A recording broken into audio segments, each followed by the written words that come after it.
Bien, y ahora estamos con Flavia Company, escritora nómada argentino-española, y ella, su particularidad es que toda su literatura la ha orientado a todo este mundo de la conciencia. A eso que tiene que ver con nuestro programa de aprender a conversar, sostener conversaciones para vivir, y que precisamente estas conversaciones demandan una buena escucha, aprender a escuchar para conversar bien, para establecer diálogos con otras personas o con nosotros mismos, que somos tan importantes. Bienvenida, Flavia. Muchísimas gracias, querido amigo. Siempre feliz de verte y de estar con vos, de una forma u otra. Gracias.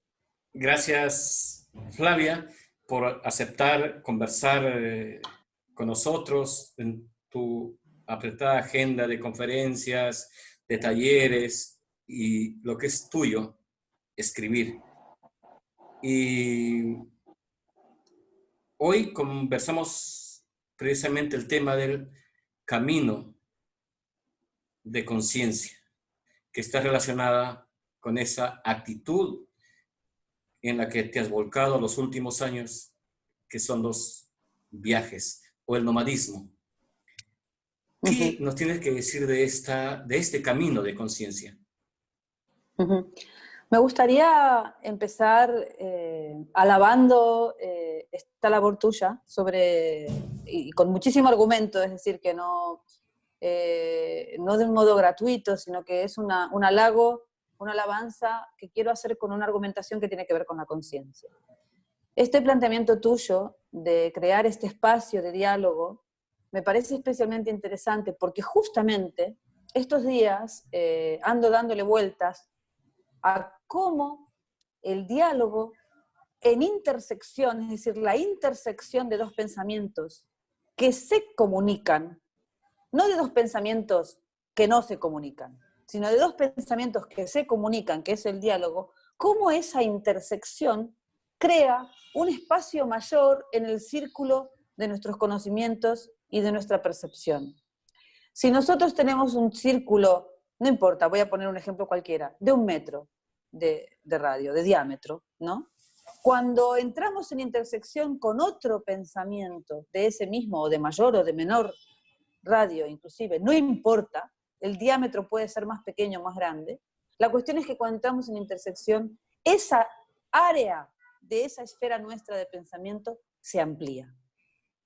Se amplía y los horizontes que cierran esa dimensión se extienden hacia lo lejano y por lo tanto agrandan nuestra capacidad de comprender y nuestra capacidad de apreciar y de empatizar con lo ajeno, que no deja de ser siempre lo propio. Y ahora voy a hacer lo que me preguntabas. Y esa conciencia de que lo ajeno es lo propio se amplía grandemente cuando una persona, en este caso yo, se convierte en alguien nómada que comprende que en todos los seres que encuentra en el camino está una misma. Todos estamos en uno y uno estamos en todos. Y todas las personas sufrimos y queremos y necesitamos las mismas reales cosas. Si hablamos del alma, ¿no? Si hablamos de la mente, los seres humanos se pierden en querer y necesitar invenciones del sistema que les crean falsas necesidades, por supuesto, de las cuales es muy difícil librarse, porque eso implica desaprender mucho de aquello que hemos creído para sentirnos seguras o seguros. Entonces, y ese mundo de ir apropiándonos, ese modo de ir apropiándonos en nuestras relaciones con nuestro entorno, más grande o más pequeño, en ese camino, ¿tu nomadismo va hacia una apropiación mayor? Claro, es que el nomadismo, como filosofía de vida, más que como filosofía, como estilo de vida, implica un continuo desapego de absolutamente todas las cosas, materiales e inclusive a veces, por supuesto, también emocionales, y ahí implica una asunción de lo que es el tránsito, de lo que es la impermanencia. Todo cambia constantemente, y la aceptación del cambio continuo es un aprendizaje, por supuesto, que no cesa. Y en ese sentido, claro está, una comprende que el mundo es chico y que es aleatorio el modo en que nos tocó pertenecer o nacer en una zona o en otra zona. Todo el mundo es nuestro y nosotros somos de todo el mundo. Y eso, verdaderamente viajando, creo que no solo se comprende, sino que se experimenta. Hay una gran diferencia, ¿no?, entre comprender intelectualmente y entre experimentar. Esa es otra de las trampas que nos tiende constantemente la sociedad de consumo. Creemos que comprando sabiduría la adquirimos y efectivamente no es así, ¿no? Es decir, la sabiduría es el resultado de la experiencia, nada más. En ese camino, en esa visión tuya, en la educación, entonces, ¿cómo está? La educación formal. El tema de la educación en el mundo, mira, hay una cosa que es muy notoria, ¿no? Y es que nos educan, o se supone que nos tenemos que educar hasta que tenemos 16 o 20 años, ¿no? Depende de si terminamos con la secundaria o terminamos con la universidad, 20, 22 o 16, 17. En ese momento los seres humanos creen que están educados. Pero claro, ¿qué es la educación? ¿Cómo puede ser que no sigamos educándonos? Durante mucho tiempo, cuando realmente la cultura no se había convertido en un objeto de mercado, justamente las manifestaciones culturales eran la escuela de los adultos. Llámese teatro, pintura, literatura, música, cuando, insisto, no se habían convertido en objetos de mercado que procuran alcanzar a la mayor parte, como la audiencia televisiva, a la mayor parte de público posible, y por lo tanto se convierte en un negocio y deja de ser esa maravilla que era cuando la cultura era cultura. Pero si hablamos de la educación, los programas educativos que están en las escuelas, en los institutos y en las universidades, no deja de sorprender que estamos en un sistema en el que cada vez los alumnos entienden menos los textos que leen y son menos capaces de expresar lo que piensan o lo que sienten. De manera que en algo nos estamos equivocando. Y probablemente nos estamos equivocando en la forma en que asumimos o entendemos la educación como una suma de los conocimientos enciclopédicos a los que la moda, el momento o la circunstancia dan valor. Cuando en realidad la verdadera educación, la importante, sería enseñar a los seres humanos a imaginar, a reflexionar, a tomar decisiones, a pensar, a escuchar, a dialogar y, por supuesto, a informarse gracias a una curiosidad que formaría parte de ese sistema de educación. Es muy difícil cambiar ese modo de ver, porque también la educación en muchísimos países, al no ser gratuita, se convierte en un negocio. O sea, eso es algo inadmisible. Es inadmisible que la educación sea un negocio con el que se gana dinero.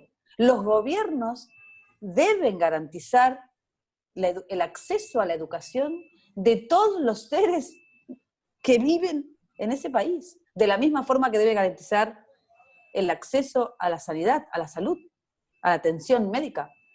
Pero bueno, por supuesto, estas son visiones que están totalmente en contra de un mundo en el que además se está destruyendo cualquier vía de de cuidado de lo que verdaderamente debería importarnos, que es el planeta en el que vivimos, ¿no? Si ya no somos capaces de respetar eso, realmente parece muy difícil que podamos respetar la vida humana, ¿no? También. Elizabeth Kubler decía que el regalo más grande que traemos al mundo al momento de nacer es el libre albedrío. ¿Qué estamos haciendo con esa libertad? Claro, es que el problema es, una vez más, ¿no? Siempre debemos cuestionarnos los términos con los que conversamos, a los que nos referimos. ¿Qué es la libertad? ¿Qué es la libertad, no? La libertad no es, como mucho se piensa hoy en día, hacer lo que nos da la gana, sino que la libertad es la capacidad de poder elegir un modo de comprometernos con la vida y asumir ese compromiso desde un lugar, insisto, en el que nos resulte posible coincidir con nosotros mismos. Por lo tanto, la libertad en cada caso, en cada persona, es un hecho, un resultado, un hecho distinto, porque cada persona debe coincidir consigo misma. En el momento en que una persona puede y se atreve y quiere y se esfuerza por vivir haciendo coincidir su pensamiento, su palabra y sus actos, esa persona es libre. Por eso, en cada caso, la libertad es una cosa distinta. De la misma forma que en cada caso, la verdad es una cosa distinta. Es muy difícil, porque hay que darse cuenta y hay que tener mucha conciencia. Hay que trabajar cada día, porque además eso no es una cosa que se adquiere de una vez para siempre. Eso es un trabajo diario, el trabajo diario de coincidir, ¿no? Con una misma, de estar en armonía y en equilibrio, de ocupar el espacio que nos corresponde y no el de otros. Esa es una labor que, por supuesto, tiene que ver con el libre albedrío. Pero el libre albedrío solo es posible en pura y absoluta coincidencia. No hay otra forma. Y para ello es pertinente volver a la conciencia y que esta conciencia va en lo que tú lo dices en tus artículos, escribes que lo más importante es regresar o volver. ¿A dónde? Claro, en realidad recordarnos a nosotros mismos, saber quiénes fuimos antes de que el mundo adulterara por completo nuestras necesidades y nuestra imagen de nosotros mismos es lo que es interesante, ¿no? Usar unos términos, una expresión para que sea más comprensible y se comprenda lo accesible que es. Me gustaría utilizar otro término para la palabra conciencia. Y es darse cuenta. Darnos cuenta. No tener que decir, uy, no me di cuenta. Eso es la conciencia. Estar atentos a los actos. Estar en coincidencia con nuestros pensamientos, con nuestro corazón.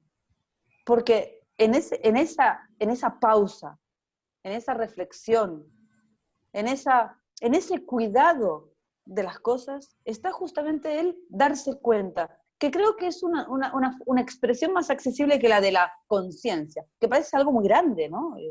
Seamos conscientes, qué difícil, pero darse cuenta es más fácil, y es lo mismo, ¿no? Entonces me parece que es muy importante utilizar unos términos que permitan a todo el mundo comprender que eso es posible para todo el mundo. Darnos cuenta de las cosas. Y darnos cuenta también que en ese mundo de relaciones en el que nos encontramos, estamos inmersos precisamente por esa sociedad del consumo en los apegos de lo que tú nos mencionabas, y que estos apegos no solo son materiales vamos a decir,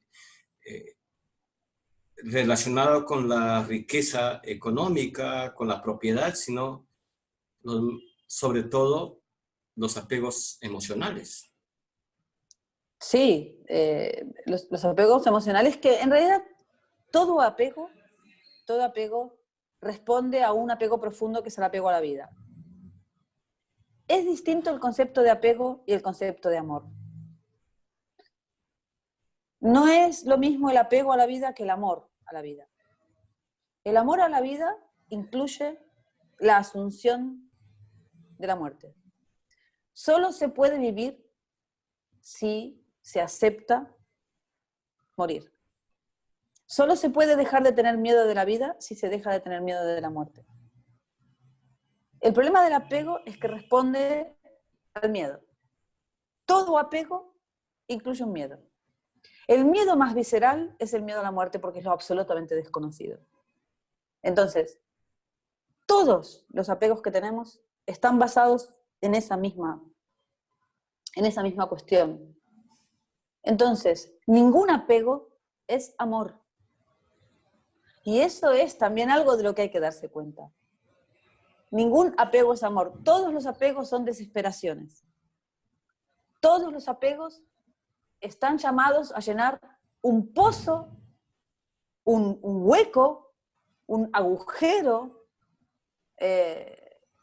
sin fondo que hay en nuestro corazón, en nuestra alma, debido al miedo a perder. Entonces, el amor no teme nada. El amor es libre, el amor es puro y por lo tanto no tiene ninguna intención. El apego tiene intención. El apego de esto supone el rechazo de aquello. El apego de esto es el miedo de lo otro. Y por lo tanto, creo que cuando a veces decimos, no, pero es que yo tengo mucho apego a la vida porque la quiero. No, el apego es otra cosa, el apego no es el amor. El amor es quererlo todo. Hay un cuento hermoso de la gran escritora y filósofa, porque en realidad ¿no? Ella escribía una literatura muy profunda, muy filosófica, de la brasileña, nacida en Rusia, pero brasileña, Clarice Lispector, que se titula, es un breve cuento, que se titula Perdonando a Dios. Y justamente es un cuento en el que un personaje sale a la calle a pasear y está entusiasmada por el paseo, le encanta lo que ve, la ciudad es hermosa, el sol, y de pronto ve una rata muerta. Y le dice a Dios, ¿tenías que mostrarme la rata muerta? ¿Era necesario? Si yo ahora estaba así... Bueno, el cuento deriva hacia justamente la reflexión y la comprensión de que la rata forma parte de esa realidad. Y que la rata está inclusive adentro de uno mismo, en el sentido de que todos tenemos de todo. Todos formamos parte de todo, pero todo forma parte de nosotros. Reconocerlo hace que lo podamos ver y gestionar. Y el miedo es una gran arma de poder, obviamente. Con el miedo se nos manipula, se nos asusta y se nos dirige. Con el miedo a la muerte principalmente. Y en contraposición a ese miedo y ese amor que mencionas, que es el amor incondicional para distinguirlo de las otras formas y manifestaciones que también con el cuento del amor también se cometen muchas tropelías. Ese amor incondicional en el que tus viajes, tu actitud están inmersos, está bastante manifestado o son el sello de tus obras literarias. Cuéntanos cómo son esos personajes, cómo salen esos personajes de obras tan extraordinarias como Haru. Claro, el amor está en el mundo, está. Yo he sentido, viajando a través del mundo, dando las vueltas, ¿no? Al mundo, he sentido con muchísima profundidad, con muchísima intensidad, ¿Cuánta gente, cuantísima gente no sabe dónde poner su amor? Ese amor del que todos somos capaces. Hay muchísimas personas que no saben dónde depositar ese sentimiento inmenso, que a veces de tan inmenso se convierte en lo contrario, porque da miedo amar, da miedo, porque da miedo perder, porque da miedo el rechazo. En definitiva, seguimos con el mismo tema, el tema del miedo. Pero a poco que a una persona se le abran las puertas para que te dé todo el amor que lleva dentro, de una te lo da. Todos estamos capacitados y deseosos de dar amor, porque dar amor es la forma de recibirlo. Es lo único. El amor que se tiene es el que se puede dar. Es el único que se puede dar. Y en ese intercambio se crea esa energía que, como en el diálogo, amplía esa esfera en la que vivimos. Entonces, yo recuerdo, por ejemplo, una hermosa anécdota que me ocurrió en Quito, hace unos años. Yo estaba en un pequeño barcito al mediodía, estaba almorzando, el típico menú, ¿no? Digamos, la sopa, el plato, la gaseosa, en fin, la bebida. Y yo voy a decir el precio de la comida porque es importante a continuación, ¿no? El menú costaba $1.50, ¿no? Y entonces entró una señora de aproximadamente unos 40, 42, 43 años, vestida toda de negro. Estaba claro que no era un vestido de negro por luto, era un vestido de negro porque probablemente era lo único que tenía elegante, se notaba que había tenido que ir a algún lugar, llevaba unos documentos en la mano, pero no parecía tampoco venir de trabajar, estaba como un poco desorientada, y le preguntó a la moza, a la chica del barcito, cuánto costaba el menú. Y tras dudar, se quedó. Pasó por adelante de mi mesa porque le dieron la de al lado mío y me dijo, buen provecho, le dije, gracias. Se sentó, le trajeron la sopa y con la primera cucharada esa mujer empezó a llorar. Pero no lloraba porque quisiera, lloraba porque no podía evitarlo. Esa mujer comía sopa y en la cuchara caían lágrimas. Le dije, buen provecho, en medio de esa situación, asintió con una breve sonrisa, y yo ya estaba terminando, era mi momento de irme. Y pensé, no me puedo ir sin decirle algo. No me puedo ir sin darle algo, porque yo lo vi. Entonces me levanté, aún a pesar de la timidez que eso produce, me levanté, fui a su lado y le dije, sea lo que sea, tú eres mejor. Se levantó y me abrazó. No lo voy a olvidar nunca. Yo creo que ella a mí tampoco. Eso es amor. Porque es sin miedo, es sin intención y es porque otro ser humano te hace sentir, te regala el sentimiento que estás teniendo en ese instante. Y esa mujer necesitaba un abrazo, está clarísimo. ¿Qué le pasaba? No lo sé. No lo sé. Estaba muy triste. No sé, ¿cuál es la consecuencia? Porque todos los actos tienen consecuencias, ¿no? ¿Cuál es la consecuencia de lo que yo hice? No importa, es hermosa, ¿no? Eso, y eso es constante en mi viaje, constante, constante, constante. Hay muchísimos momentos en los que se produce un instante epifánico como ese, en el sentido de nadie no quiere un abrazo, nadie no quiere ser entendido, nadie no quiere amor. Entonces, yo creo que abrirnos y ser capaces de coincidir, porque yo en ese momento fue lo que pensé, dije, actué, coincidamos. Flavia, ya casi en la parte final tienes más de 30 producciones literarias. ¿Cuál es tu última obra que estás preparando? Bueno, ahora se acaba de editar acá en Argentina, que es donde estoy en este momento, se acaba de editar una novela mía que había aparecido hace algunos años en España, que se titula Que nadie te salve la vida, justamente. Es una novela sobre la empatía, es una novela sobre la distancia o la diferencia entre gratitud y deuda, y también sobre justamente el perdón, ¿no? Y la capacidad de pedir perdón. He ultimado en estos 2 últimos años una novela acerca de justamente todas las experiencias de viaje, que es una novela, pero he utilizado como base el viaje que hice.